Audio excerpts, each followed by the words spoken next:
This episode of Inside Golf Podcast is brought to you by Inside Sports Network. What's up, everybody? It's your boy Boston Capital Turtle Steve on the Hold the Green podcast. All right, we are live. Tap in, birdie. All right, Carson Young is here. I bet Ludwig at 28. Let's go. I bet You him did at, too? I bet him at 25. Low sevens. I think there's some guys in here we like. Harris English at 7,300. Why the fuck would I not bet Rory?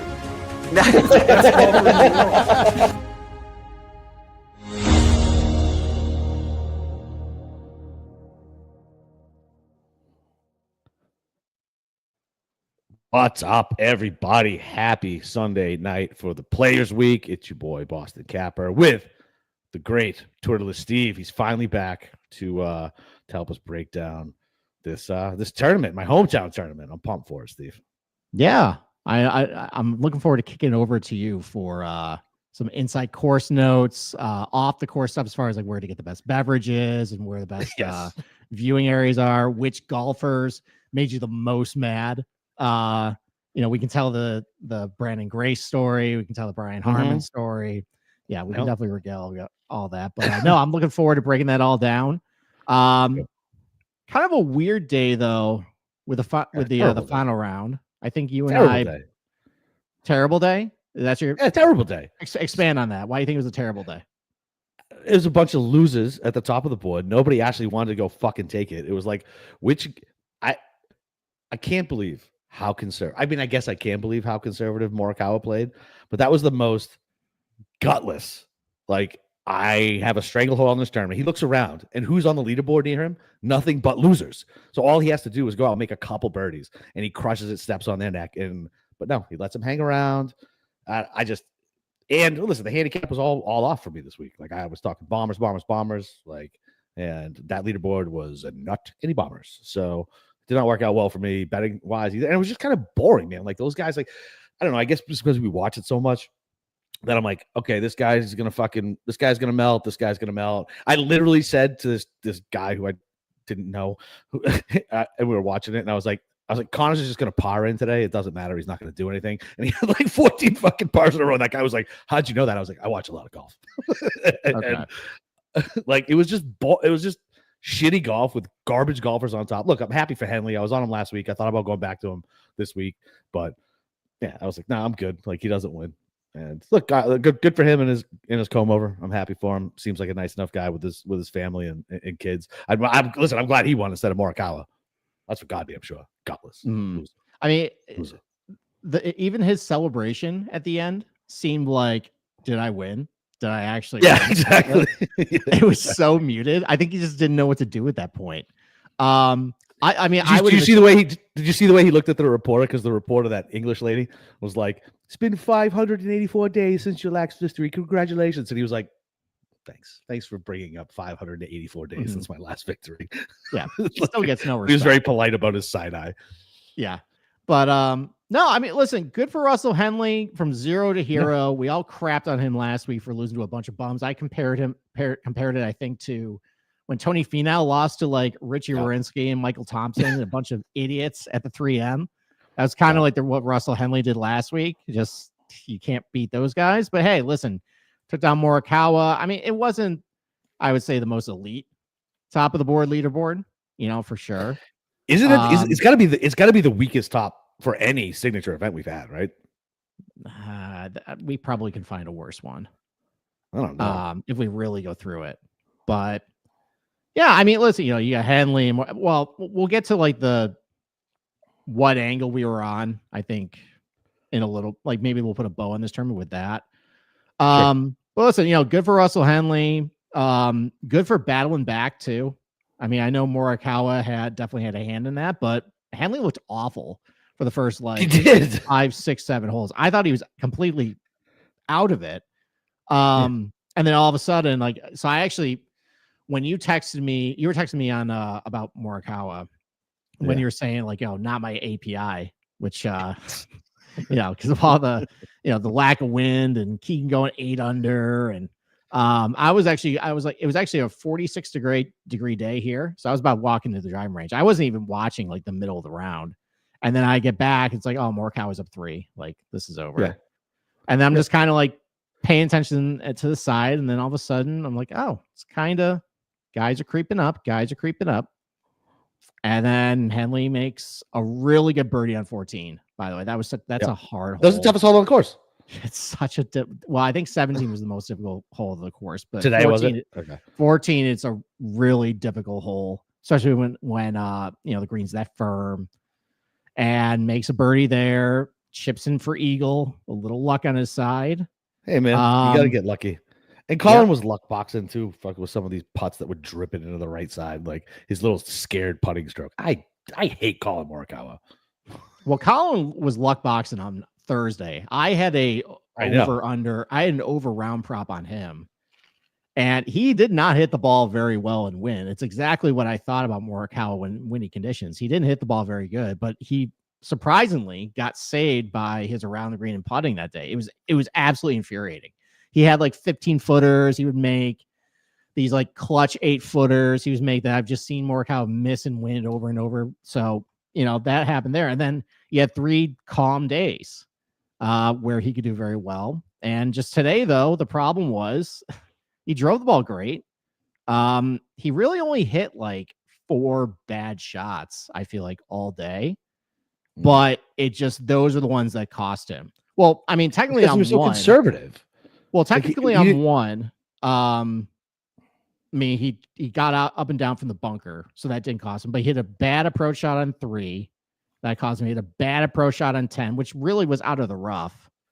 Which, I mean, you kind of can excuse that. And then he hit a bad approach shot on technically 16, but again, that was set up because he wasn't in good position off the tee. So, like, I almost didn't feel like I've seen worse Morikawa on a golf course, like just doesn't have it, where he will just hit a ball and the club just immediately goes down.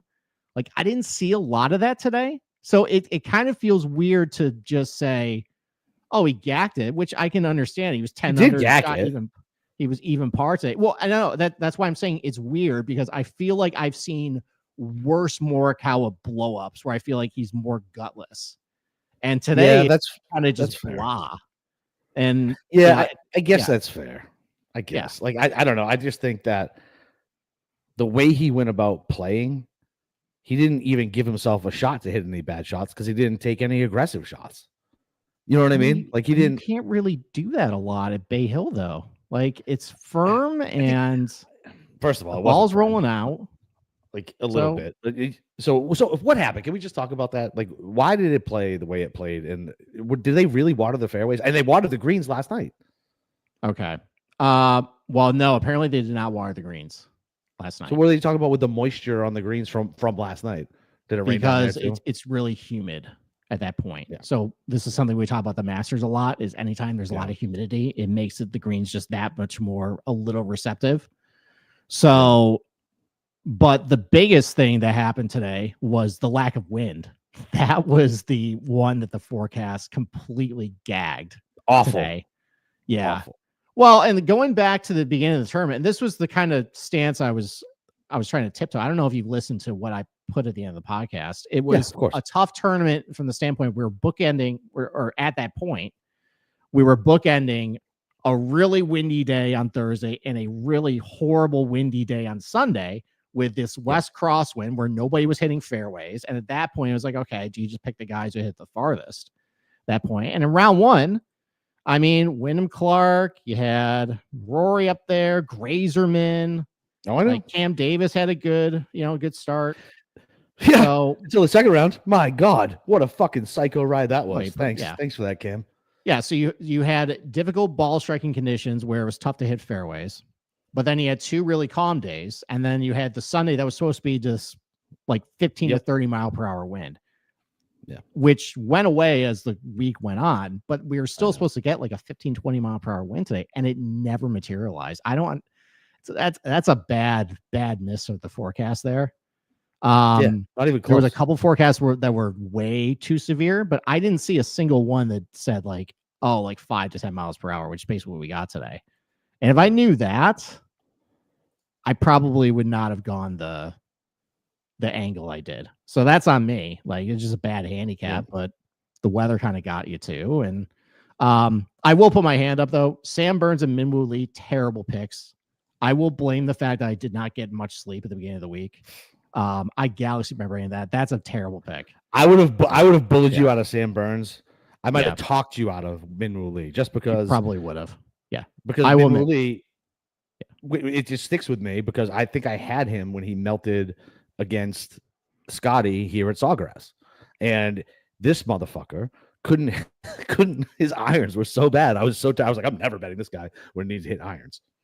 Yeah, that's the thing. This is a ball striker's golf course, tee to green, and like, why am I betting Burns and why am I betting Minwoo Lee? So that's on me. But listen, congratulations to Russell Henley, gets a win.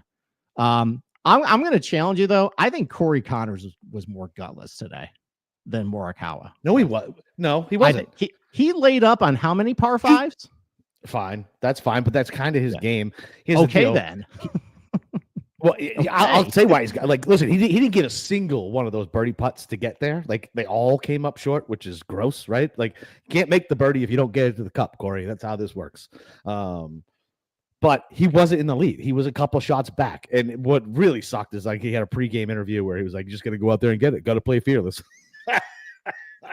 I mean, maybe that's Canadians' version of fearless, right? I'm just going to go along to get along. It's pretty fearless. I mean, Corey basically did the exact same stat line as Morikawa did. He drove the ball pretty well. He hit terrible iron shots, and he missed a lot of putts. So, but the laying up on the par fives when you're back a couple of shots and you gotta make something happen, like that's why you're Corey Connors, man. Like, just treating this like the U.S. Open, like you had the lead at that point. Yeah, I don't know. So, but anything else from this tournament? You got your boy Keegan making a run today. Any thoughts on that? You have no idea how mad I was that he played so bad yesterday. And so, like, I avoided him in showdown today because I was like, all right, he played like shit on Friday, kind of, and then like, oh, he played real bad yesterday. It looked like a manic scorecard. I was like, he's trending in the wrong direction. And then of course I'm watching him, and I get excited. I'm happy for him. You know what I mean? Like, the problem is that's going to make me buy into him this week, where he's had 2 missed cuts in a row after Sobel cursed him fucking 2 years ago or 3 years ago, however fucking years ago it was. And I'm going to be all in on fucking Keegan, and he's going to piss me off this week, and he's going to go in the drink just like I did. I told him, said, bring home another championship for Boston, Keegan, and then he put it in the drink on 18 at TPC. So it's your fault. It's your fault. That was my no. That was a different year. That was way prior to Sobel mushing him. I wasn't even podcasting yet. Okay. So, yeah, Keegan is going to be massively chalk next week. Yeah. For good reason. I mean, look, other than the past 2 years, his course history is good. His iron play is fucking outstanding. He's long and straight off the tee. I mean, he should be good here. Yeah. I keep notes for tournaments, like sometimes like a little journal, sometimes like notes for next year. And one of them, ouch. Oh no. What?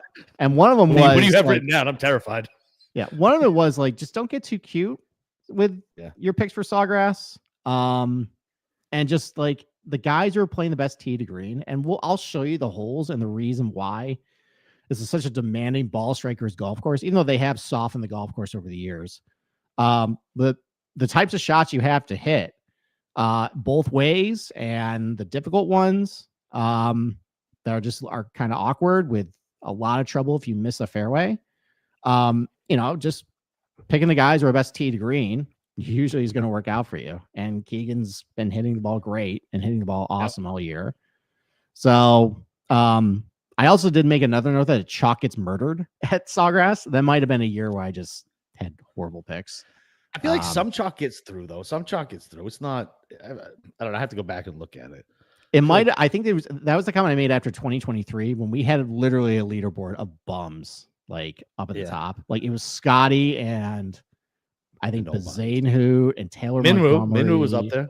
Yeah. So we'll talk about that tournament later. The results are a little misleading as far as what happened in 2023. But other than that, though, the only other lasting thought I have on this tournament is Michael Kim just good now?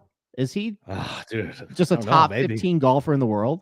Did Joe Mayo just fix this guy? dude. I mean, he kind of looks it, right? He played pretty good. I mean, Dude. Go ahead. I mean, go ahead. he didn't piss down his leg on either of these weekends. Really, you play good in Florida. You play good in Florida, right? Like, I mean, it's a different type of golf. So he avoids the huge disasters for the most part. And man, a couple of those putts go in today. You know, maybe he puts some pressure on and does something. I mean, look, he won a couple of years ago, right? This completely fell off the fucking map. Yeah. I mean, I think he's going to be mega fucking chalk in DFS. Oh, for sure. Yeah. I mean, this is his run so far. He after he missed the cut at Farmers, he took a week off. Then he went T2 at Phoenix, T13 at Torrey Pines again, T13 in Mexico, T6 at Cognizant, where he was in the mix for a win. And then he finished 4th this week at a very difficult Bay Hill.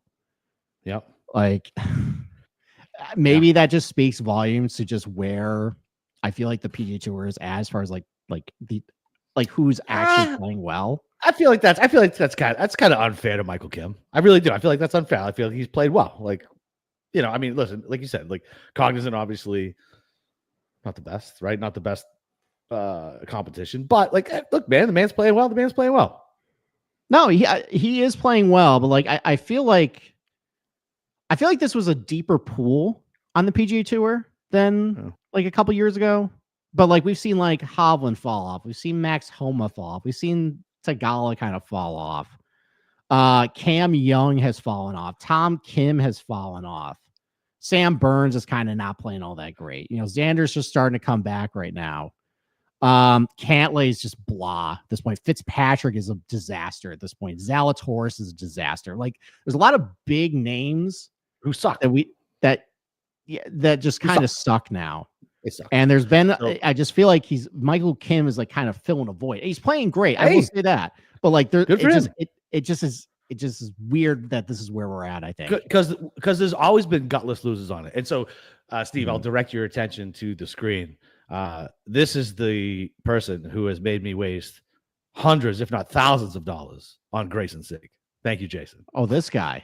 This guy. And it's going to happen again this week. Grayson Sig, really good ball striker. It's going to happen again this week. He'll be in some made cut parlay you come up with on Tuesday. Unbelievable.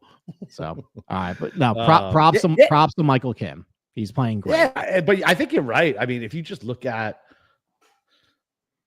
shit, I mean, I just think it's I don't know, maybe we pay more attention to it now, right? Like more the middle class and gutless losers that never won in the first place.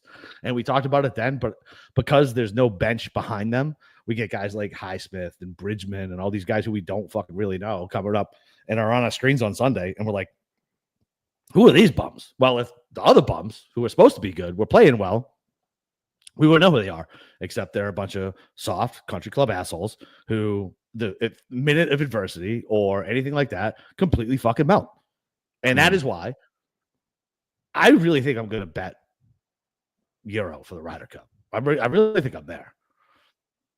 I mean, that's a conversation we're going to have in a couple of months. I'm already thinking that's not a hot take. And I love Keegan. This U.S. team is kind of a shit show right now. Yeah. Like Matt McNeely is probably going to be on the team at this point. So great. I don't know. I mean, like I'm looking at like the top 10 here. Like Justin Rose has been playing really good golf this year at Pebble Beach, like a signature event, and then here. Yep. So he's got a good course history at TPC. I think he goes miscut, top 10, miscut, top 10, miscut, top 10. I think he missed a cut last year. So maybe another top 10 for Rosie, who's playing good in Florida. So he's due. Yeah. Jack brings up a good point. Carl Phillips. Yeah. I mean, he's a young kid, was really good on the Corn Ferry Tour, got a little bit of a late start here, but just won Puerto Rico Open. Yeah. Shout out Kyle. Yeah. Good job, Kyle.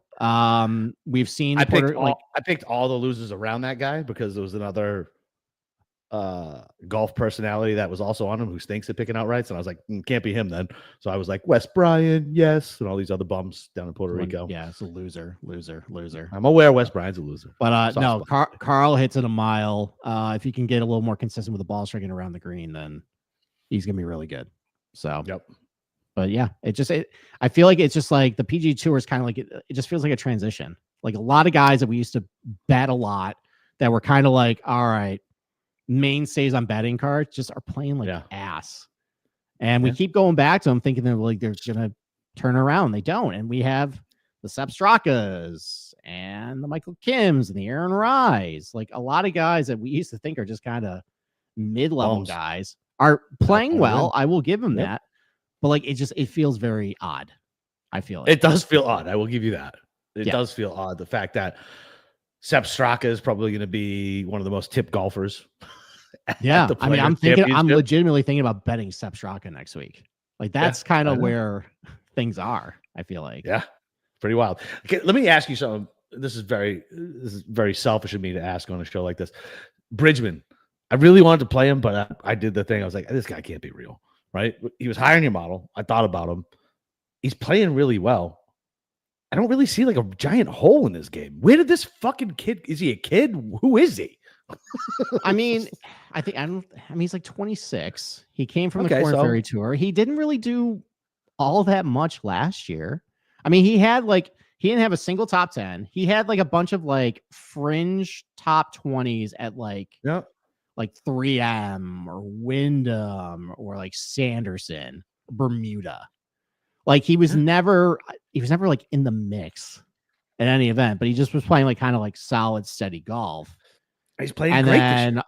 And then he got off to kind of a bad start, but then he hit the ball really good in Mexico, hit the ball really good at Cognizant, and then now he's like top 15 at Bay Hill? Yeah. Yeah. So I mean, he's not the longest hitter. He definitely lacks some pop, but he's straight, right? He seems straight. Yeah. I mean, he's about middle of the road. So, but his iron game's trending up pretty good. He's a really good putter too. That's basically his profile. Okay. But they didn't have the Bay Hill stats loaded in. I wanted to see what he did with his this week. No. We can talk about him on the Tuesday show. We should probably get to Sawgrass at this point. All right, let's get to TPC Sawgrass. Oh, okay. On a Vidra. Yep. All right. So here it is, 17th hole with no people around. This is what. Yeah, I was like, I've never seen it like that. Yeah. You know how I showed you what the 16th at TPC Scottsdale looks like and just how ordinary it is? Like this still has some majestic qualities to it. Yeah. Just, like even without the people, it's the iconic island green, the stadium setting here. Yeah. The tree in the middle, which I always liked watching when Brendan Todd, I think, hit the tree or almost hit the tree. He shanked it off the tee. Russell Knox almost hit the tree too. Like, Knox! I lost a lot of money in the asshole too because he got glasses. Remember that was my big theory on why Russell Knox would do well here because he got glasses and his eyes were fixed. What? I don't think I've ever heard that theory, bro. I wish we could pull the tape. I talked about betting Russell Knox because all of a sudden his eyes were fixed because he's from here. He lives in Ponte Vedra, and I was like, he plays here. Apparently, he's got new glasses. And I lost money that week on Russell Knox. Maybe I just wasn't listening. Maybe I was thinking about my next point. Right. When you're like, all right, you're going on a Russell Knox like tangent. I'm like, I'm not even thinking about this guy this week. All right. So let's start it with you. I got a lot of stuff tonight, but let's start it with you. You obviously live 10 minutes from the golf course. You go every single day. I used to live 10 minutes. I used to live 10 minutes from golf course. I'm probably like a half hour there from now. And now I live in World Golf. I live at King and Bear. Okay. All right. But yeah, this is your home course though, basically. Yeah. So it's a hometown event. Sure. What do you love? What do you love about Sawgrass? Like from the Boston Capper perspective, what do you love about this place? So I guess I honestly I didn't pick up golf until I lived in Florida, right? I didn't pick up golf till my late 20s. I was lucky enough to work in the financial sector and be good at my job, and wholesalers would take me places. And I got to play TPC when I was the first time I played, I was probably 100. I was shooting 120, right? So I played it substantially after that. And I don't know, man, it's just so beautiful. I don't even know what to say. Look, it's definitely not worth $800 a round or whatever the hell they're charging now. There's plenty of nice courses in Florida that don't cost that, but it's so meticulously kept. There's no flat line in the place. Every sight line is terrifying, right? And so the better I got at golf and the more I understood golf, the more I appreciated the players and the tee shots, and even how like the little boxes are set up, and they set them up a particular way where they try to make you look down a certain sight line when you shouldn't be looking down that way. You should tilt yourself the other way and go like, I don't know. Listen, I love it because, like I said, this is literally, I think I went to my first TPC before I even swung a golf club. Like, legitimately, like I think like 2008, I wasn't playing golf yet in 2008, 2009, and I was going to TPC as like a social event, right? Because that's what it is down here, right? Everybody goes, wants to drink, hang out in the benefactor tent or in all these tents and hang out and drink and things like that. It's a good time. It's a good time for the community and the economy. It's just a great time. It really is. It's a great time. It's a less frat boyish waste management for the East Coast. Okay. All right. That's a good comparison. So talk about like some, like your best memories. My first birdie was on 12, dude. Well, okay. So I was talking about more like in terms of like best like interactions with golfers, because you've had some run-ins with a couple guys here. Oh, yeah. So why don't you talk about a couple? They're almost all negative, by the way. Almost all. Whatever. I mean, yeah, just go for it. So Brendan Grace is a complete asshole. We were on the drivable par 4. That's 12, right? Yep. Yeah. So me and my boy Tommy were hanging out down by where all the balls are going, right? Because if you're gonna miss, you miss right. And there's tacos on 12, which is nice. So you go back there, get a margarita or a taco, sit back over there, and we watch the drivable par 4, right? We want to see the show, right? You either miss left and you go in the drink, you miss right, you go in the bushes. Well, Brendan Grace fucking missed right, went in the bushes. So me and Tommy and other patrons are trying to help him find the ball, right? We're looking around, and Brandon Grace is there with the guy looking around, and Tommy finally found it. And he's like, "You couldn't have found that faster?" And I was like, "Oh, you are a horrible person." And I've rooted against Brandon Grace ever since. He didn't say, "Here's a glove. Thanks for finding my ball. Here's a golf ball," or even say thank you. Didn't even give him anything.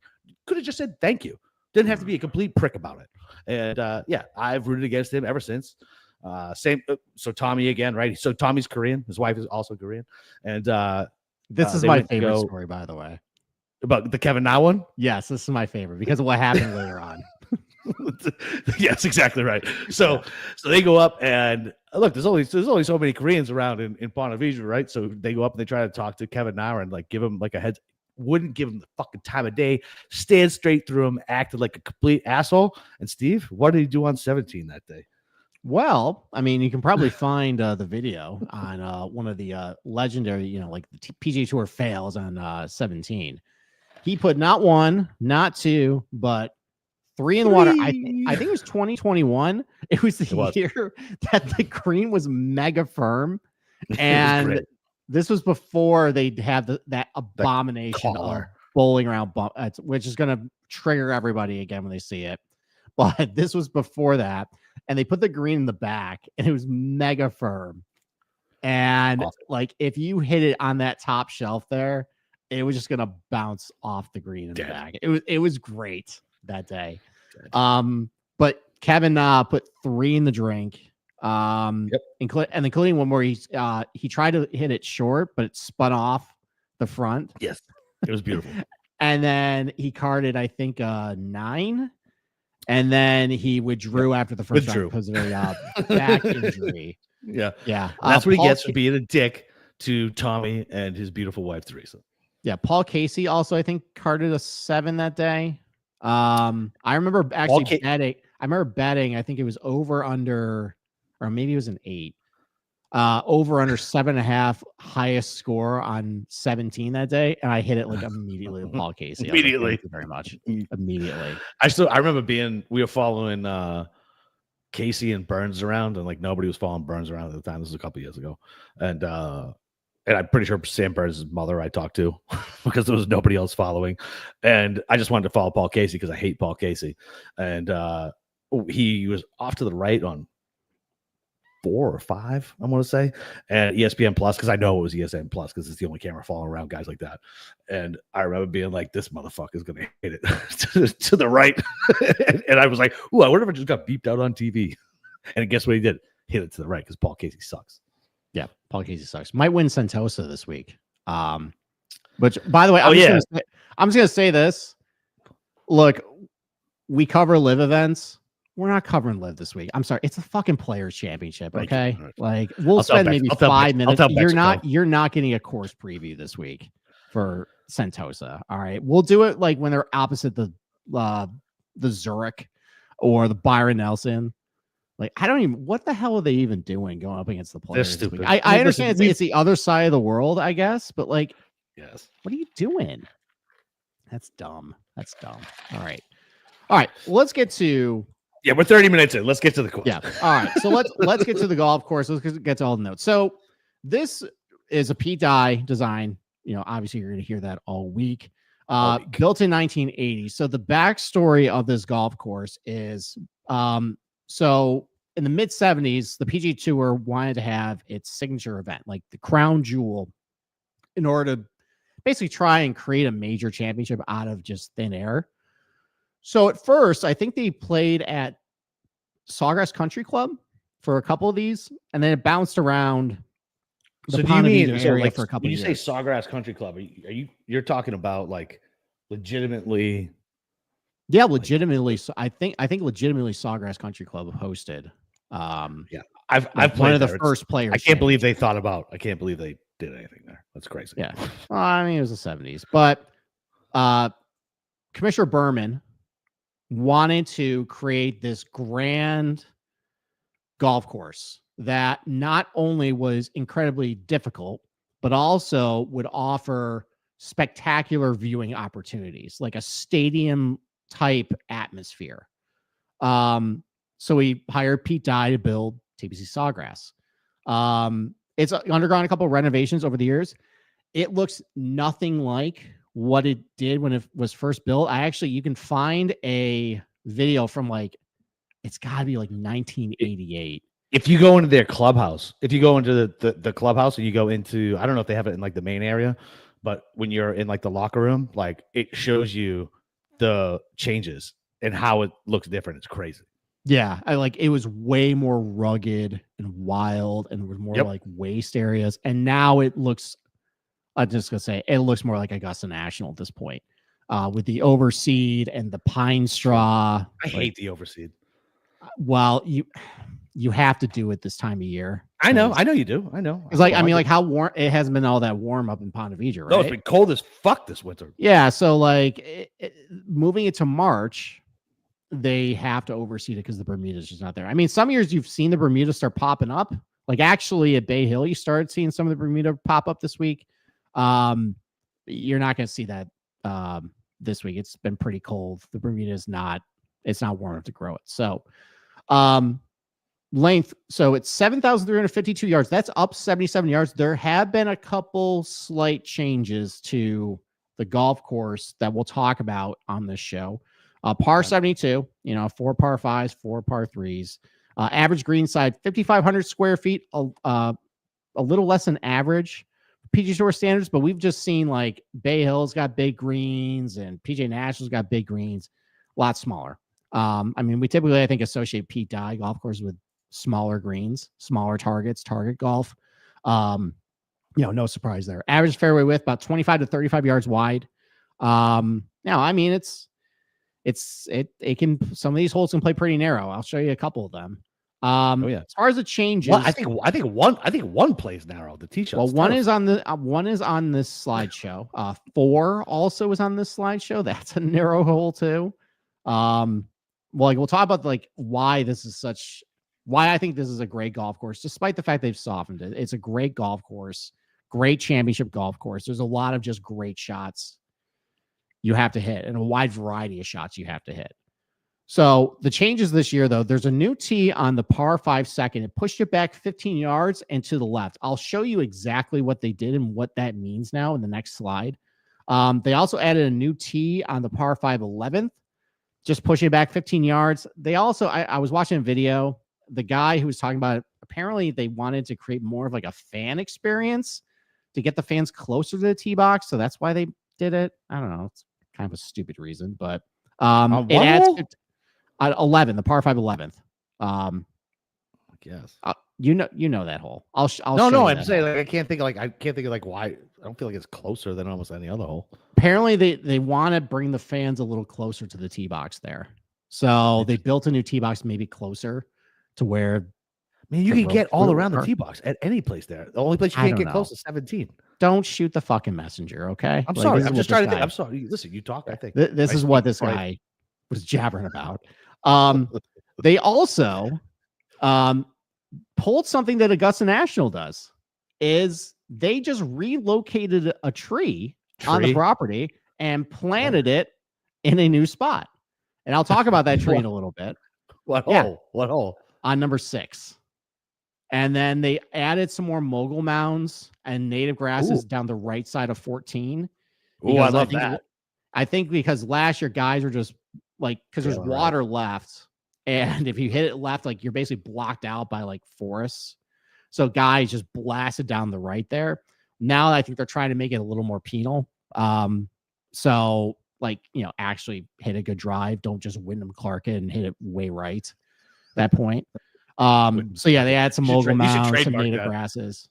What's that? Wyndham Clark it. You should trademark that. Make a t-shirt, just the shot tracker going way right and say, don't Wyndham Clark it. Wyndham Clark had some wild, I know. Wild. Listen, thank God for Wyndham Clark, because I only lost something with a comma because of him this week from a first round. There you go. No, Wyndham helped me. Wyndham was one of my bright spots today because the weather forecast was just wrong, blatantly wrong. So I took a bunch of overs. Somehow went 2-2. Thank you, Justin Thomas. Thank you, Wyndham Clark. Just two guys wrong with him. Is he just like, man, I know he's going to be popular again. He's going to be popular again this week, and I just don't understand why people keep going back. It's self-flagellation. Like, it really is. You just keep betting Justin Thomas, thinking that, like, he was number 1 off the tee the first 2 days. His approach looked fine. You could make the fucking putting hole the size of whatever you wanted, and he's still going to miss it. He's just so bad at putting. I mean, he completely melted down on Saturday too. Like, he was right there next to the lead. He was 5 under. Yep. And then he just went on the bogey train right after that. So, but thank you, JJ. All right, back to this though. So the agronomy wise, we just said with the move to March, it's now an overseeded golf course. If you're trying to look at Players Championships where it wasn't, the cutoff is 2018. I mean, when the Players used to be in March, like way back in the day, it was overseas, but that's not relevant. Like, we don't have any data from it. Look at 2019 on. That is your overseed players, starting with the Rory year. So overseeded tees and fairways and rough. The greens, they've tinkered with the actual overseed over the years. A couple years ago, they had some bent grass in it with the Poa Trivialis. Now the last 2 years has been just the Poa Trivialis overseed.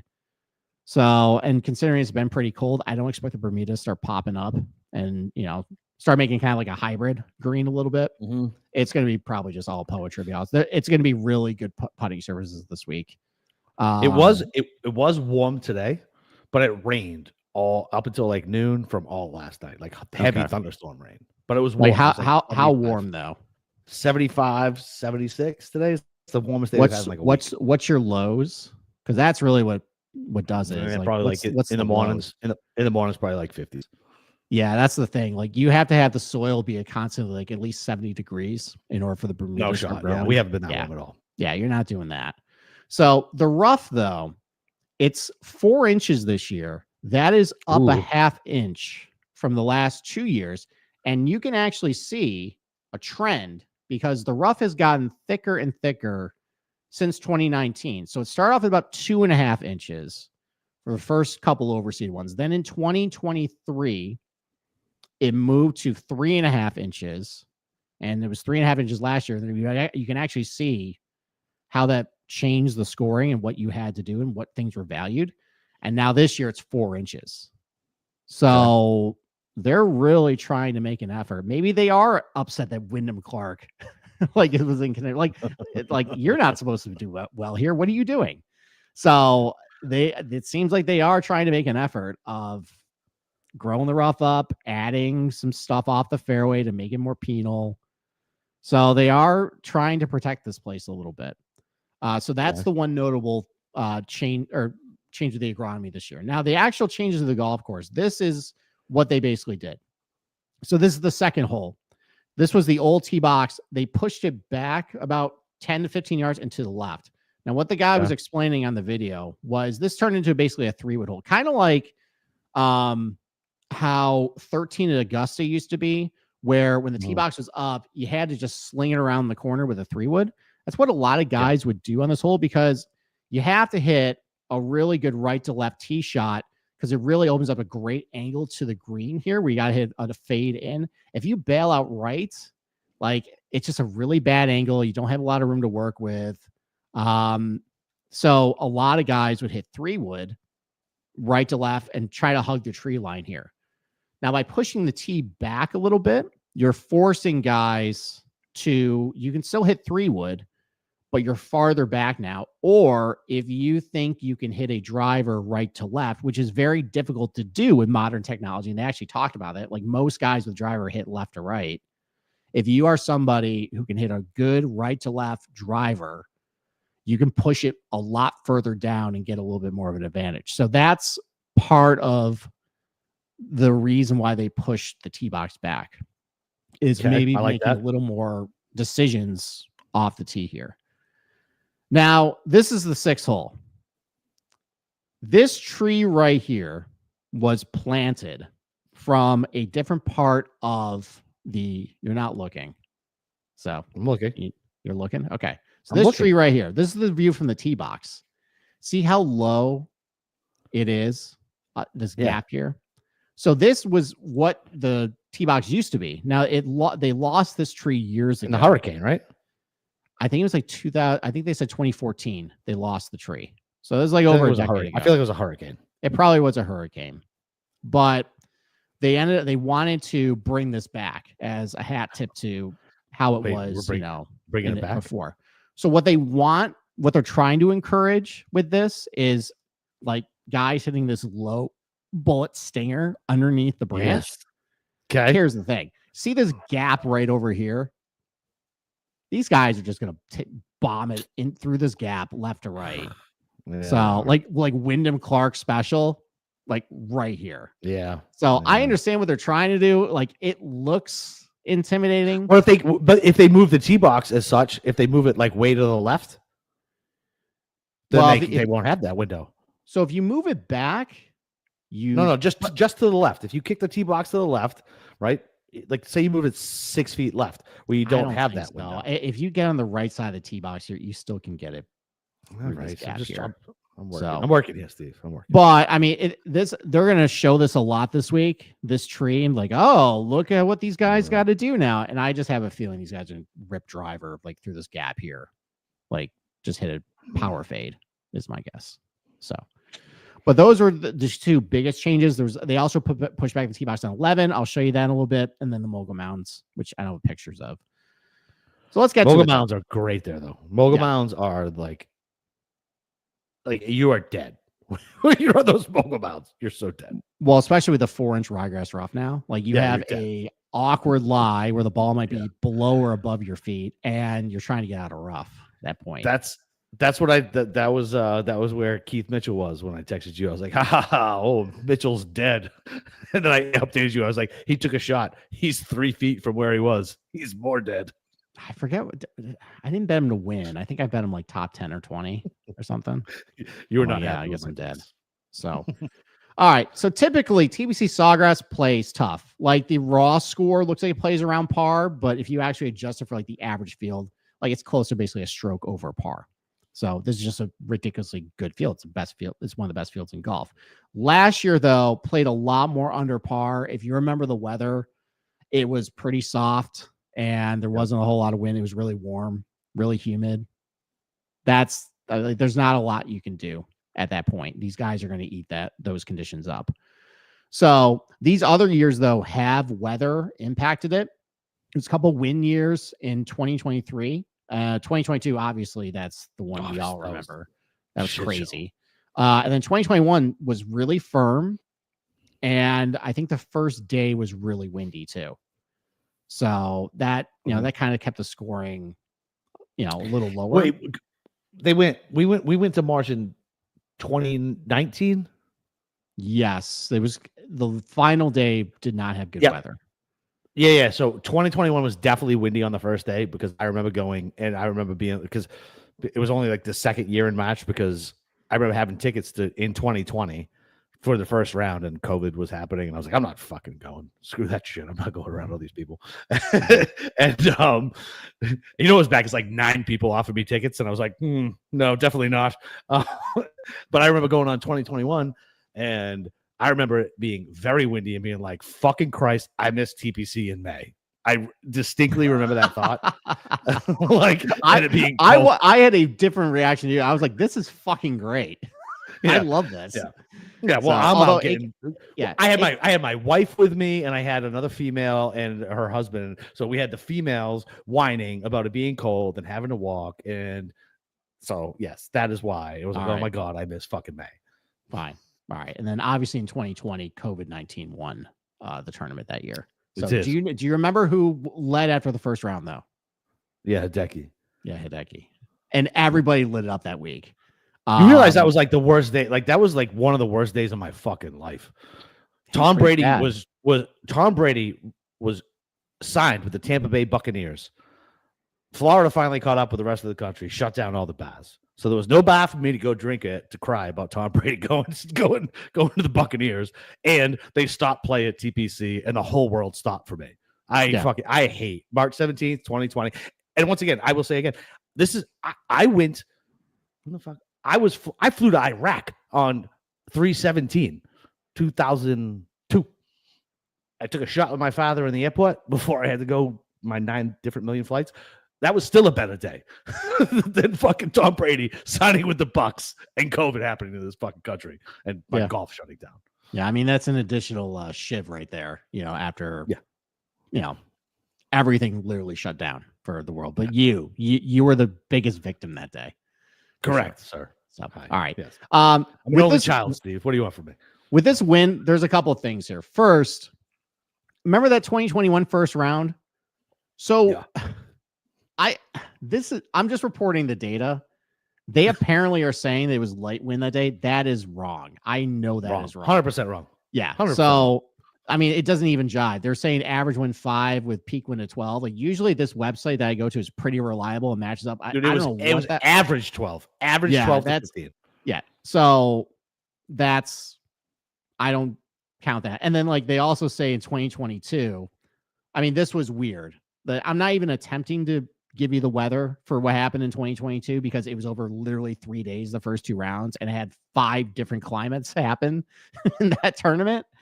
But for the most part, though, I mean, it's like any other golf course. Once you get some wind at TPC Sawgrass, it gets a lot more difficult, dries it out. If you're seeing a lot more lighter winds, guys are going to really rip it up. So the one thing I will say though about Sawgrass, it's really hard to handicap it from a wind perspective because the routing is so great. There's a lot of diversity as far as like you're not going the same direction. Like for example, Bay Hill, you're basically going north to south. So if you have a west wind, it's pretty easy to say, okay, most of these holes are crosswinds. Or Pebble Beach, everything's in to out. So it's pretty easy to gauge these holes are going to play easy because they're downwind. These holes are playing really hard because they're crosswinds or into the wind. At Sawgrass, though, depending north, south, east, west, like some will be downwind, some will be crosswinds. Like it's hard to predict from that. And there's some that are way more covered by trees than others. Some are completely exposed and some are just wide open. And not like wide open like you think about like with API, but just wide open where there's a gap in the trees and shit will come through. Like, if you look at like even 6, 7, 9, 17, 9, 8, all the way through, like they're all facing different directions. Just like a group that faces east, there's a group that faces north, there's a group that faces west. And they're all going to be affected differently by the same wind. That's very fun. Yeah, I mean that's one of the things I love about this golf course is I love golf courses that have really good routing and you don't feel like you're going in one direction. And they really use the property very well in that standpoint. So where is it difficult? Well, this is one of the most demanding tee to green golf courses on the PGA Tour. Top 5, especially off the tee. I'll show you. I got a lot of slides of different holes and show you exactly like how awkward and difficult some of these tee shots are and what Pete wants you to do and what he's going to punish you into if you kind of bail out.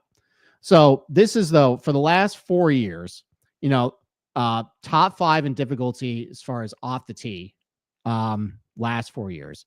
Top 5 in difficulty in approach shots in 2023 and 2021, 6th in 2022, and 8th in 2024. And then it's pretty difficult around the green as well. You know, one of the more difficult ones. Putting can be, I haven't been able to figure out with putting why some years are harder than others.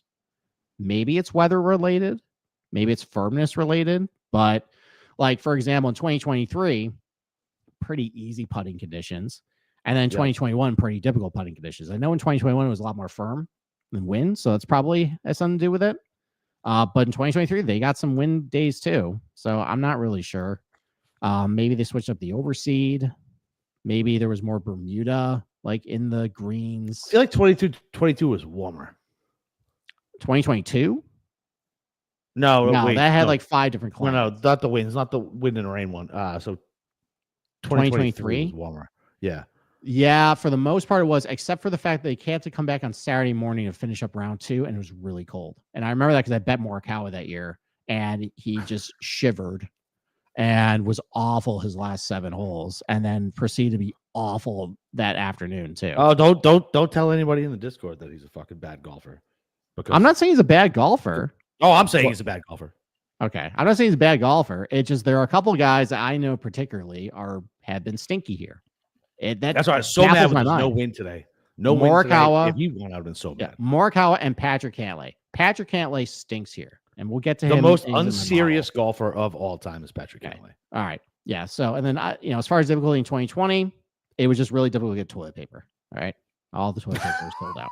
It certainly was. It was. Okay. All right, so let's go over a couple holes though. But let me show you exactly what I love about Sawgrass from like a architecture and routing standpoint. Okay. One of the things I love about this golf course is how Pete wants you to play towards the trouble. He's evil. So, and he also wants you usually on the same hole to hit different types of shots directionally. And the first 2 holes right here epitomizes that. So this is a less than driver hole. The first hole, it's only 423 yards, but he wants you to hug the right side towards this big bunker over on the right here to get a better angle into the green. You can bail out left. There's a lot of room, but you got to carry it over a green here. The angle isn't quite as good. I think there's a tight collection area right of the green too. Yep. So you can bail out and try and get away from the trees here and hit kind of a safe tee shot, but you're going to pay. You can do that if you don't have a slice. Yeah. Or you can take on this bunker over on the right here to get a better angle. Same thing on number 2, where he wants you, like I talked about earlier, wants you to hug the tree line because you get a much better angle into that par 5. There's a lot of room. Like you can bail out left and right still, but you have a great angle and you can bounce the ball up to the front of the green. You can bail out right off the tee. You got to carry it over water. You got to carry it over this bunker here. Like it just, you have a worse angle. And then on the approach shot, though, while you had to hit a right to left shot off the tee, he wants you to hit a left or right approach shot. And you see that on a lot of holes at Sawgrass. And that's what I can appreciate about this place is the variety of shots you have to hit. It's not just, all right, like a Jack Nicklaus course, just a lot of power fades. Okay. You got to hit a wide variety of approach shots from different distances. You got to shape the ball on a lot of holes. You got to shape it both ways on a lot of holes. Yeah. I'm pretty sure Pete Dye had like a dungeon in his basement to like torture people. Yeah. Based on what he liked to do. Yeah. I mean, this used to be a lot more difficult than what it is now, but still, like, well, it's because of technology. I mean, what do you know? But like one of the reasons why this place is so difficult is because it asks you to shape the ball different ways, and it can be very awkward. And if you do miss a fairway, it will punish you.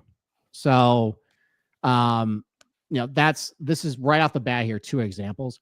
Now, number 4, this is one I was talking about, like, just, it doesn't seem like it should be a difficult hole. It's very straightforward, but man, you see guys screw this up all the time. I will say it is definitely difficult. I was going to say, like, if people want to know where to go, like, start as soon as you walk in. Most people they walk in at either 17 because they filter you in there, or if you go ride share, I think it's 15. Go to hole 4, cut across everywhere. Go to hole 4. Nobody's over there yet. I mean, I was a foot from Rom, and it was me and like 3 other people, and you could just fall. I'd literally walk to the green, come back to the next group, walk to the green, come back to the next group. This is the best spot if you like love golf and want to be like close to the golfers to hear the caddies talk. 4, there is no casuals around, none.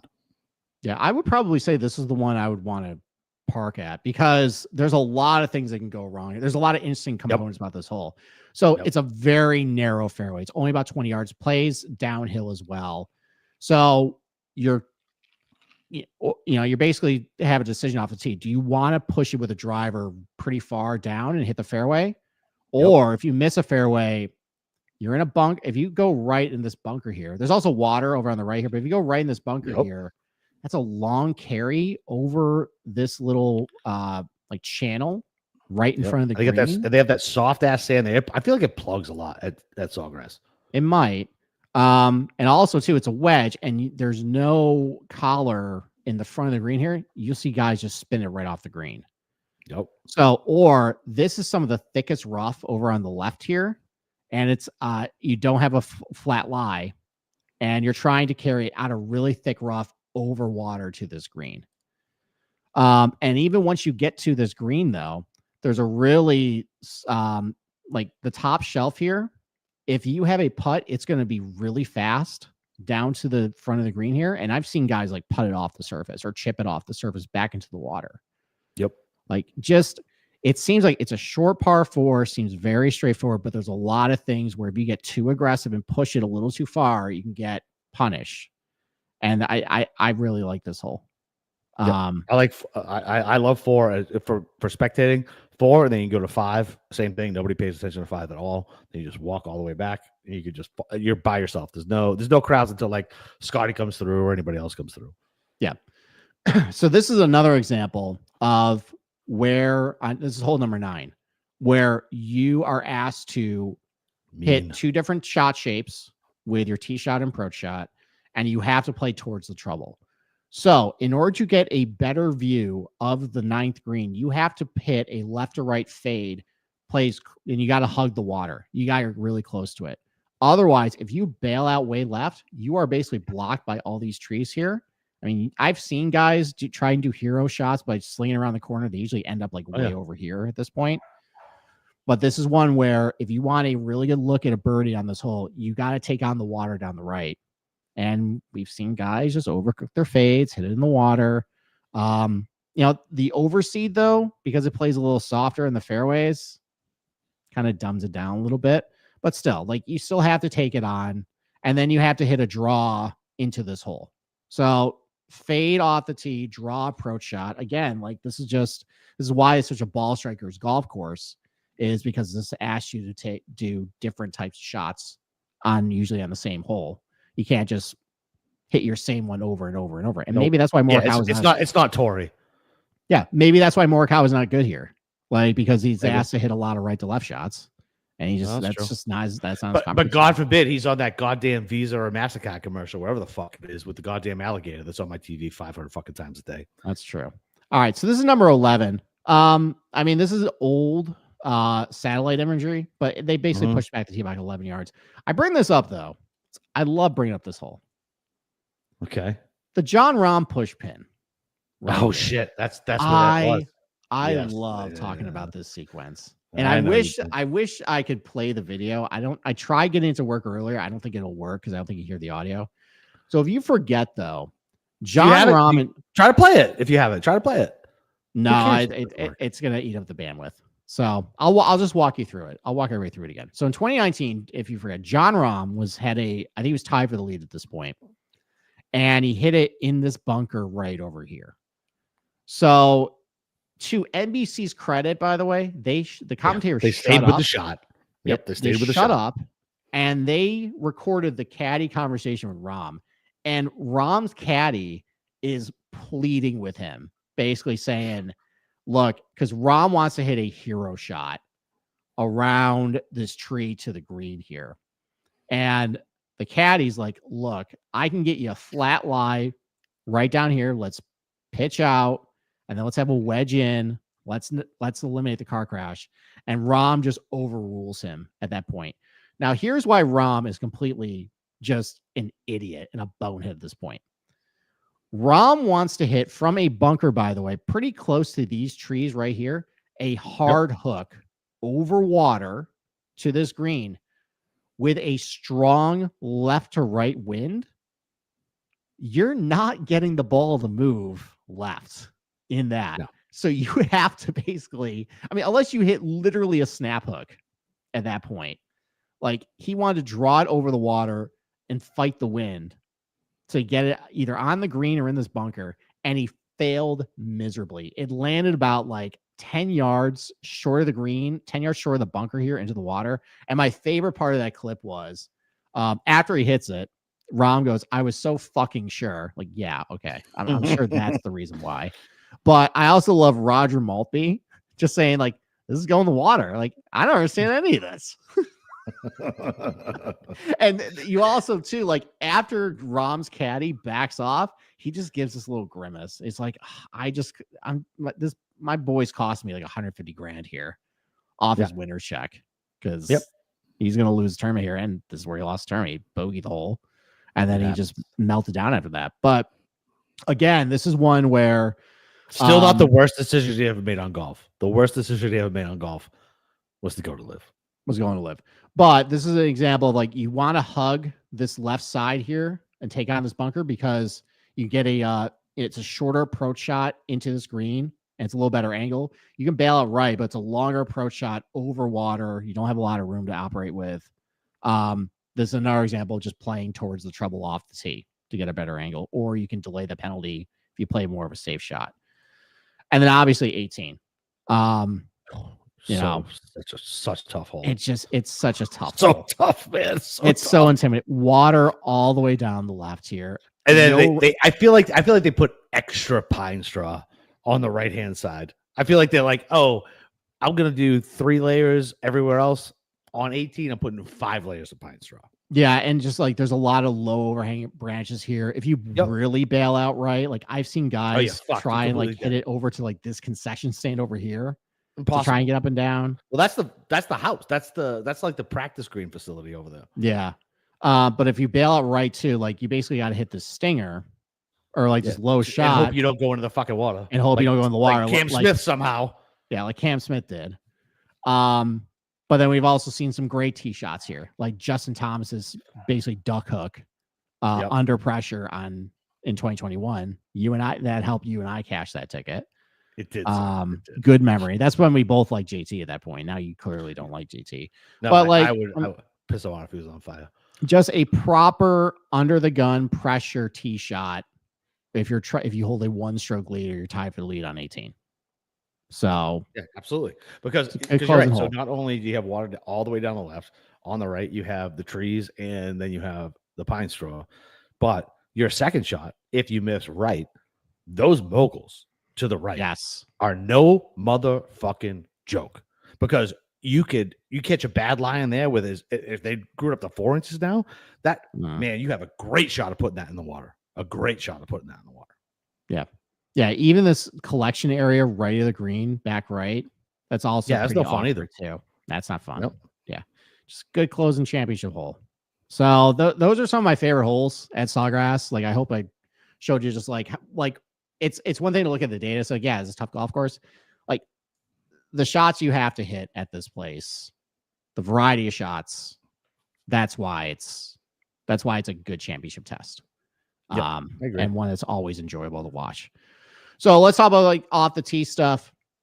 Obviously, like I talked about, it's one of the more penal places to miss a fairway on, because there's a lot of water hazards or like the bunkers can be, kind of awkward to get out of the mogul mounds, as you just mentioned. So what I want to mention though, is this rough penalty right here. So you can see like in 2021, it was 2.5 inches. And then once they moved to 3.5 inches, I'm ignoring 2022 for the most part. Cause like, why? Because of the wind and the rain? Like, how do you handicap that thing? It blew apart like half the field at that point. I mean, I guess to be fair, I think we were talking about stacking certain AM, PM lineups at the right. time. We were both still covering DFS at the time. And I think the wave that should have been okay ended up getting stop played and they had to go out in the worst shit. if I remember. No, correctly. it was the PM wave on Thursday. Right, but what I'm saying is, I think what we were trying to avoid the weather, and what we thought we Yeah. would do to avoid the weather, we actually got put in the weather. Yeah, we did. Yeah, it didn't work at all. So I guess from like if you're looking at the 2025 tournament, like try looking at what happened in 2022, like I don't think it's Yeah, I beneficial agree. at all. Like the first 2 rounds are just throw those out at that point. So, but you can see though the rough penalty, once they grew up the rough, now all of a sudden the rough penalty is a lot more, and now they're growing it another ½ inch. So it's only going to get more penal at that point. Yeah, it'd be great. So that's on. I mean, you saw guys losing their ball this week at API. Yeah. They would hit a high shot and they would lose it in the rough. Yep. Yeah. I was like, as far as I love this. And then as far as like the non-rough penalty, basically hitting one of the fairway bunkers. Yeah. I mean, it's they're long, they're skinny. You can have a bad lot, like you mentioned. There might be a little more sand in them. Yep. A little softer to get out of. So, and then obviously the penalty percentage for any missed fairways resulting in a penalty stroke, fairly high at this place. As far as like driving distance and driving accuracy, there are a lot of holes still where you gotta club down because based on where the ball, the whole bottlenecks or where the hazards are. I just saw hitting driver is not the optimal answer. What's that? I just saw what you put for 2020 driving statistics. Yes. Yeah. Inject bleach in 2020. Or the fairway said, stay 6 feet away or I'll call the cops. So what's funny is my brain doesn't go to that stuff. And I caught the inject. I was like, inject. Oh. If you guys are noticing, there's little Easter eggs for COVID that I put at all these tables when I have 2020. Okay. So we got a couple more coming down the pipeline. But yeah. God, that's we're not gonna get into it. No, let's not. That was a wild. We're already an hour 7 in. That was a wild, crazy time where we made some baffling decisions. So baffling. And I'm a liberal, and it's still baffling decisions. Yeah. All right. Well, actually, no, I wasn't done with that. So it's the average driving distance between 285 to 287. It's gotten a little longer because there are opportunities to get a little more aggressive off the tee, at this place. But for the most part, though, still a lesson driver golf course. About average fairway accuracy rates, though, hanging around like 58, 59% is about average for PGA Tour standards. Obviously in 2022, 2021, it was lower because windier conditions, a little firmer. 2022, just no one was hitting fairways first 2 rounds for the PM wave. So that kind of clouds that. As far as approach shot statistics, lower than average green and regulation rates, usually hanging around low 60s, high 50s for the most part. Last year was 63.3%. That was 15th lowest on the PGA Tour last year as far as green regulation rate. 2023, 58%. I think because there was some weather issues. I know Thursday and Sunday there were some weather issues with wind. Yep. So low green regulation rate that week. And then just difficult approach shots. As far as like your ability to gain strokes in the field from under 150. I talked about number 4. There's a lot of danger on that hole with that water. And then, over 150, some of the approach shots you got to hit there. Just a lot of danger around these holes. So are you laughing at 2020? Yes, I'm laughing at 2020. Yes. when we were resorting to betting Madden simulations in 2020 during COVID because it was the only thing available. God, we were degens. Yeah, that's straight degenerate shit. Yeah. But without sports though, like it actually was kind of fun. It's pathetic looking back. I was betting Korean baseball. Like I knew what the fuck was going on. Like, oh my god. We did Madden simulations. We did an NCAA tournament simulation. Yep. And we got my bookie. Oh, what was that? Props on it. Yeah, we got my bookie to put props on it. And what was that? Yeah. It was like what was the race? It was like a race. You drop a coin, or what the hell was it? It wasn't a coin. It was are you talking about the horse racing? No, not the oh god, no, not that, but that too. But that's what I'm talking about. There was like literally like no, not the fake horses, not the internet horses. It was like you literally like roll like a lifesaver down a fucking tube. I don't fucking remember. It was bad. I don't remember that one. It was bad. Must have missed that, but yes, yes, we were batting. If you don't remember, we were betting Madden simulations. At that point, Yeah. things were What else? bleak. What else was there to do? That was it. Besides drink, yeah. Which I did. Bet Anyway. Madden. Yeah, drink but bad. yeah, I mean, obviously, there's a lot of danger from missed greens, and just it's some of these approach shots can be pretty awkward with a lot of danger looming. That's why usually it's considered one of the more difficult places on the PGA Tour. Proximity buckets, though. So I may mention, I keep talking about there's a wide. You're going to change this year off the changes? What's that? Do you think it's going to change much this year off those like couple changes of the proximity? No, because the lengthening happened in the par fives. Okay. So this is probably going to stay the same. Okay. But overall, though, like I keep talking about, you got to hit a wide variety of shots at this place, and you kind of see it in the proximity buckets. Like, yeah, there's a higher concentration of shots from under 150, but if you just look at it from just like each range, you know, like 10% of your shots are under 100, 12% between 100 and 125, 17 between 125 and 50, 17, 150, 175, 16, 175, 200, 19% of your shots from 225 plus. Like, yeah. This is why this is such a good championship golf course, is because it's not just testing long irons or short irons. It's testing throughout the bag at this point. And that's probably why Scotty Scheffler has won the past two, you know, being he fucking got lucky that he got lucky last year. We'll talk about that tournament again. One of the worst days of my life. Oh my God, fucking Wyndham Clark. So what's fun? So I'll let you go after me because I'm already upset. So what I hit 2 in a row. I hit JT, then Cam Smith, and then I had Hatton, and then somebody else, and Scotty stole the money. And then the year following, my poor boy Pete, it was his first fucking golf bet ever. He bet Wyndham Clark, and he saw that putt going on 18. It was his first golf bet ever, and he celebrated the putt before it went in. And the only reason he is still my best friend is because that was his first golf bet. I was, as soon as he started celebrating, I was infuriated. It's his fault. Yeah. But at least that was the only golfer he bet that got beat. Yeah, that's fair. Because there was a couple guys that got beat. But anyway, just a wide variety of approach shots. It's not just singularly confined. Yes, there's a higher concentration of approach shots from under 150 than the average PGA Tour golf course, but just throughout the entire spectrum, you're hitting a lot of different types of approach shots here. So it's a true test with your irons at this place. Around the green, you know, again, just really difficult conditions. Chipping from the fairway, yeah, it's overseeded, but there's some hollows that, like, there's just some awkward chips back up to the green from certain tight lie areas. Now, some areas you can putt from off the green that makes it a little easier. Like in 2022, I noticed a lot of guys were putting from off the green, like Victor Hovland was one. But if you're chipping off a tight lies at Sawgrass, just how, you know, it's just where they are with how the contours of the green are, or there might be a little hollow, you got to chip up, you know, and over, you don't have a lot of room. You know, it can be fairly difficult. Same thing with the rough, though. You know, the 4-inch, 3.5 ryegrass rough,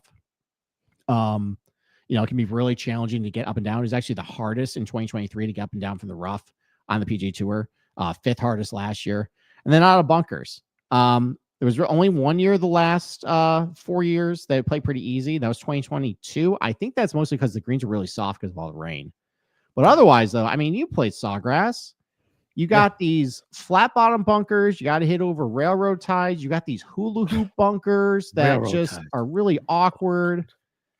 You know, it just, and where the bunkers are too. And this is another thing that's great about Pete Dye. Like, if you miss a green, like, he's going to make you punish. He's going to punish you, especially. And all these bunkers are like, have, you know, like a lot of thought behind it as far as where they are in relation to like the contours of the green. Like, if you're in a certain bunker short sided, like, you're dead. So dead. I feel like is it 10? Yeah, I think it's 10. I think it's 10 that is like really fucking meat. No, it's not 10. The 7 has those little 7 has the ones all around it, right? The little tiny ones all around it. Yeah, 7 or 8 has the little tiny ones all around it. Yeah. Yeah, It's like those are the ones I'm talking about. Like you wonder, like, why is this little bunker there? And then you're in it, you're like, oh, Like, okay. oh, that's why. Yeah, That's why. And then 2020, do you remember Jay Monahan It's 7 going on because CNBC? it's 7 because eight's a part 3, I think. Yeah. Do you remember Jay Monahan in 2020 going on CNBC the week of COVID? Mm-hmm. I do. Yeah. As like him talking about the TV deal of the PGA Tour with the markets just melting down behind him, like just a sea of red. Yep. You think maybe you want to cancel that appearance, Jay? At that point? Nope, he doesn't, because it doesn't matter what Jay does. He just fails up over and over and over again. It does not matter. Yeah, that was one He's of the the worst. that was one poor decision the PGA Tour made that week. The other one though, was that the 9/11 comment one too? No, it wasn't that. Oh, No. it was a different CNBC appearance by Jay. No. This is when in 2020 he went out because they did a new media rights deal during COVID, and he wanted to go on CNBC to announce it as the markets were just melting. No, I remember. Down. Yeah. So that was that one. No, you weren't. That's right. You weren't here last week. Me and Feinberg, we went on a Monahan rant. Okay. You know how I hate him. Jeff also hates him. So it was a fun little vent session. Okay. All right. As far as putting wise, this is kind of all over the map. Yeah, I feel like there's no exactly why. Like 2022, just throw it out because of the wind. Yeah. Like some years, it's really easy. Like in 2023, it was really easy to putt from under 5 feet for whatever reason. Yep. In 2024 and 2021, kind of difficult. Same thing in like from 5 to 15 feet. It was really difficult in 2021, probably because the greens were faster and firmer. Maybe a little softer in 2023 and 2024, a little easier. But from over 15 feet, though, that seems consistently pretty tough putting conditions. So if I'm doing a model, I'm really focused on like lag putting kind of in that category, because otherwise I'm kind of all over the map as far as difficulty year to year. Yeah, So, I feel like it's very hard. Like there's no rhyme or reason to it. Yeah, and honestly, I feel like you might want to look at the leaderboard to see who was doing well, and then maybe correlate that to these guys suck at putting, these guys are good at putting. Maybe that's what skews the data. Well, if you also look too, like what actually comprises the leaderboards at the end of the day, like in tournament, like it's almost heavily ball striking.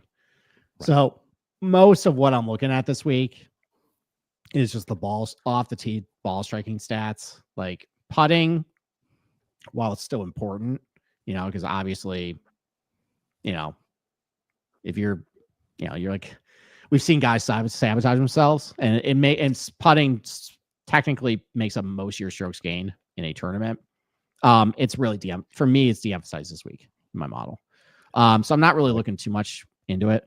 But in 2020, though, the second stupid decision the PGA Tour made was the chain smokers at a concert on 17 in the middle and right at the height of before everything shut down. Was that a smart decision? Technically, I mean, they're outside, so I guess I'll tell my Luke Bryan story. I think it's Luke Bryan. It's one of those country singers. I'll tell my Luke Bryan story. It's either Zach Bryan or Luke Bryan. I don't know which one it is. On Tuesday. For the concert. I think it was. I'll have to look up what year it was. Okay. All right. We're at an hour 20, so we'll try and zoom through this. As far as comp courses, though, we're looking if they've hung on this long, and we'll put out a thing like, hey, skip the first 30 minutes of grab ass if you just want the course stuff. Yeah. Okay. All right. As far as like correlated courses, like it's no surprise. You got your Sedgefields, TPC River Highlands, Innisbrook, Harbortown, Muirfield Village. Like a lot of golf courses that aren't the longest, but I would consider them more of like a ball strikers tournaments. Especially Muirfield Village, that's really penal off the tee. I feel like Muirfield might be the best comp, if not. Yeah, I mean, a lot of basically, all right. You're just thinking about Scotty courses, right? Like where Scotty won and done really well. No, like River Highlands is yes. one. No, but I don't think about. Do you think River Highlands really is one? I was thinking, what about Concession? Well, yeah, I mean, like Concession's a good one because it's a Florida golf course, and it was a little easier to hit the fairways there, but it was very penal if you missed, and that's a good characteristic of this place. Is good ball strikers did well there if you kept it in play.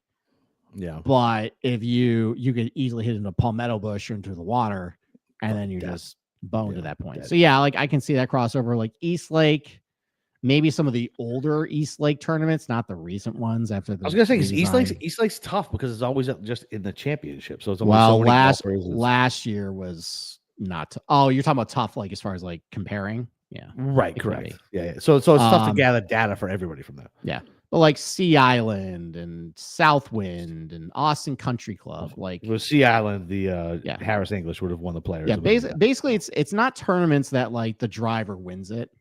It's No. just being a good ball striker, just it's those accurate, types of- accurate off the tee. Yeah, Good approach. and you can actually see that in the course fit model. There is like the correlation of how far you hit it literally doesn't matter here as far as like success in this tournament, but there's a high correlation. There's a higher correlation in like how many fairways you hit. Like this is just the prototype mold. Last year I think broke that mold because it was softer and warmer, but typically though it's mostly accurate guys.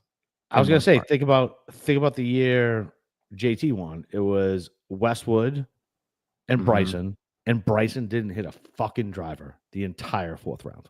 No, he didn't. Yeah, it was all like irons and like.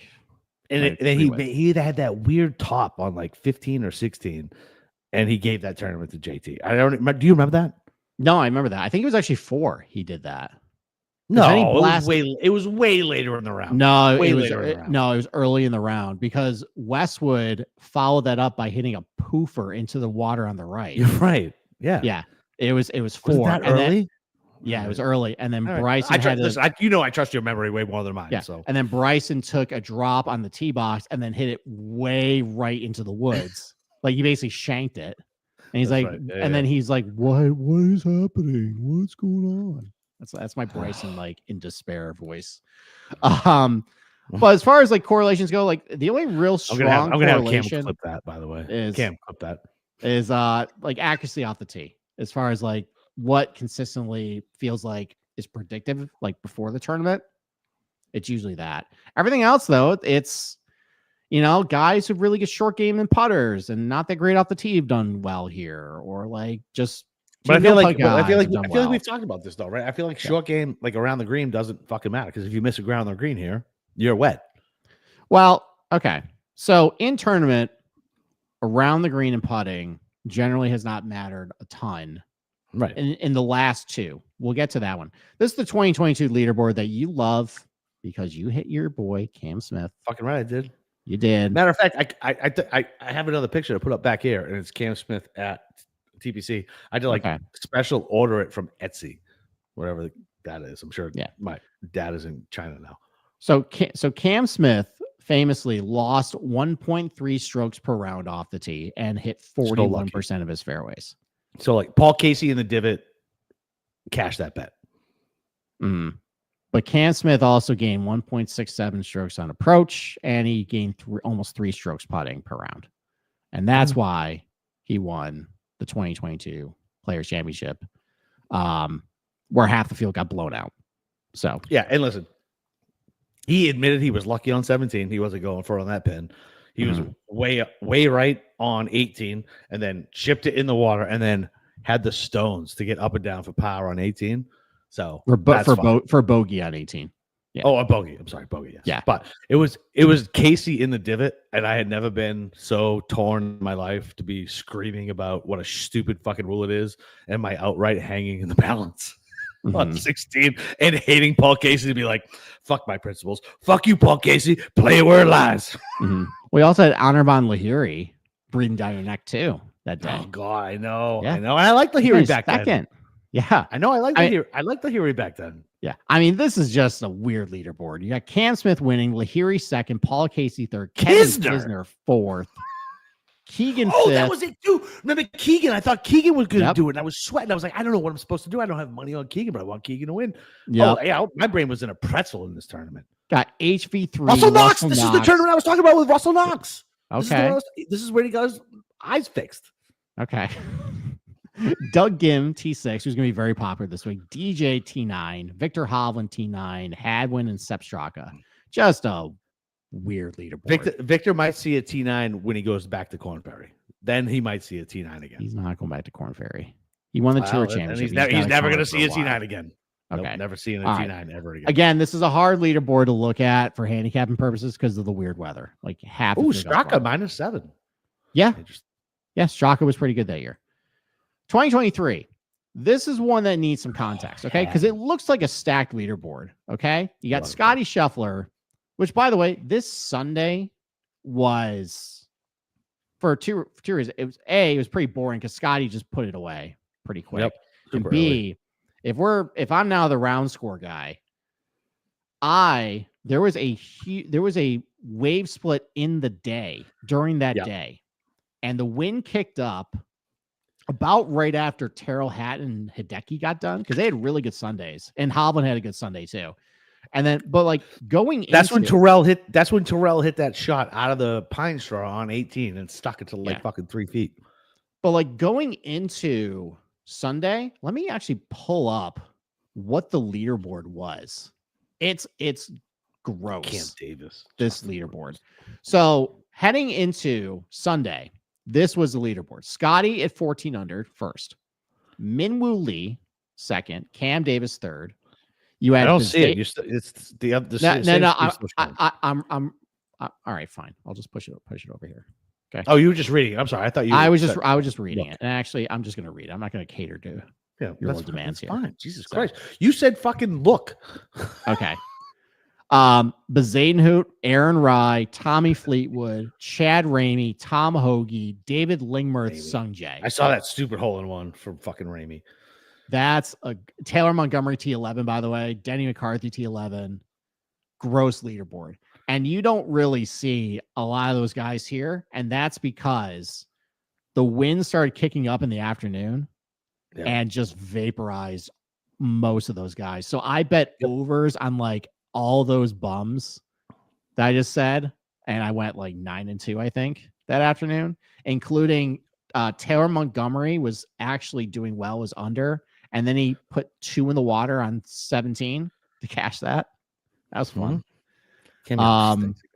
But yeah, this one is misleading as far as like some really good guys played good. Like now, a lot of these Hatton came back from the pack. Hovland came back from the pack. Hideki did too. I feel like Hatton shot like 7 under on Sunday. Yeah, like this was a leaderboard full of bunch of bums, and I think that's where my angrily saying like Chalk gets murdered here. I probably said that after round 3, just disgusted by what I was looking at. But it ended up okay.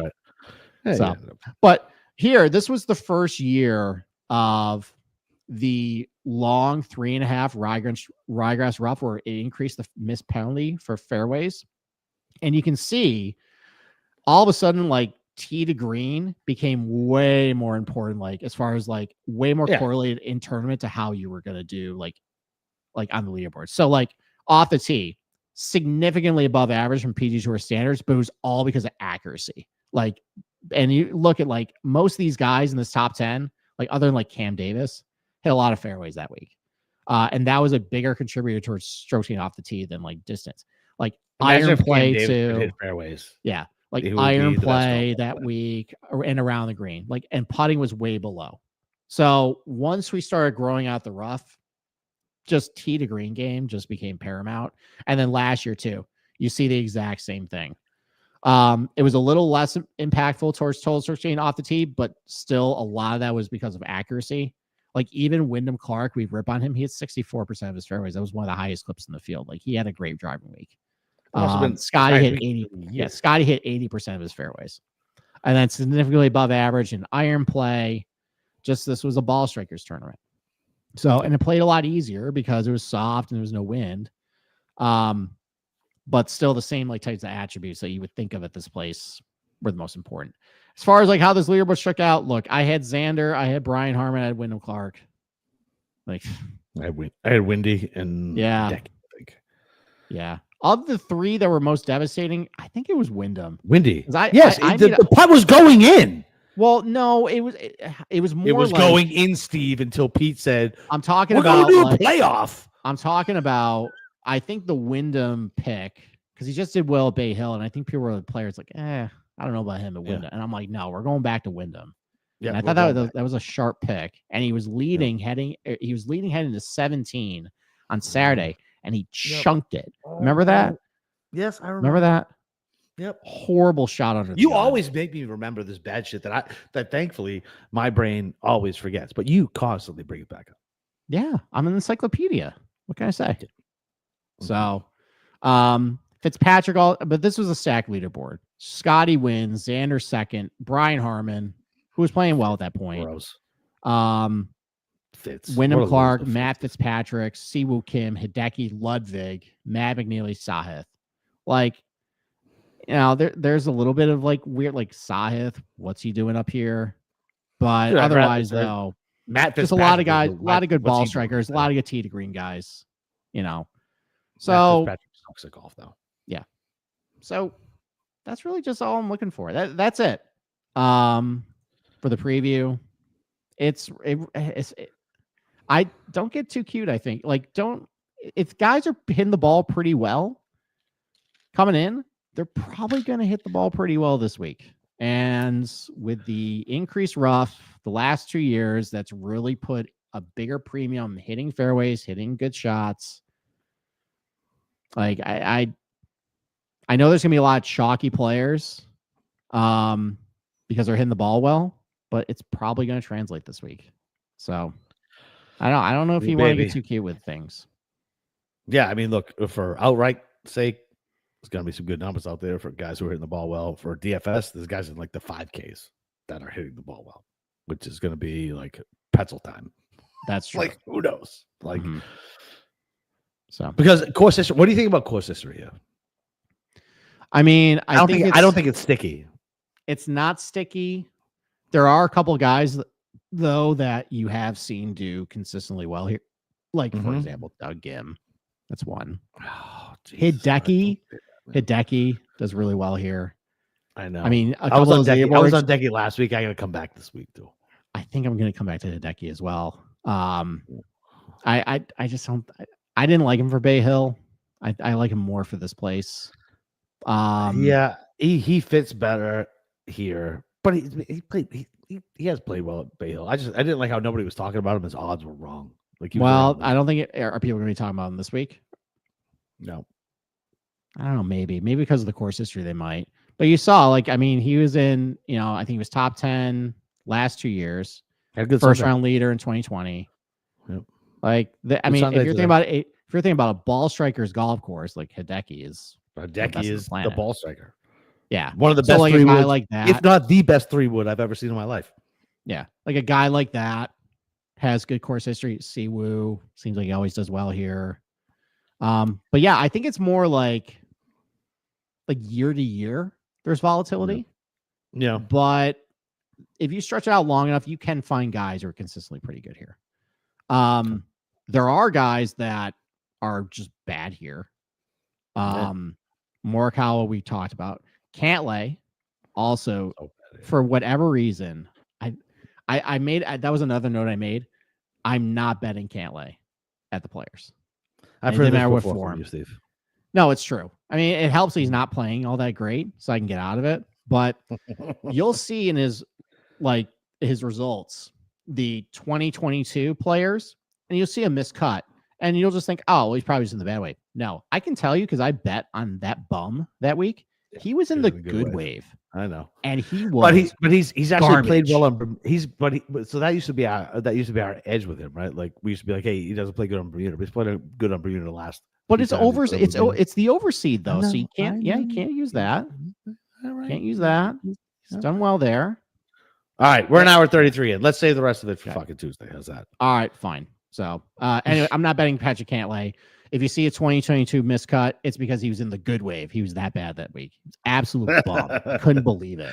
I literally could not believe. Like, I got really excited. I'm like, all right, Cantlay's like, the weather's gonna be like, this is gonna be a good wave. I got Cantlay, feeling good.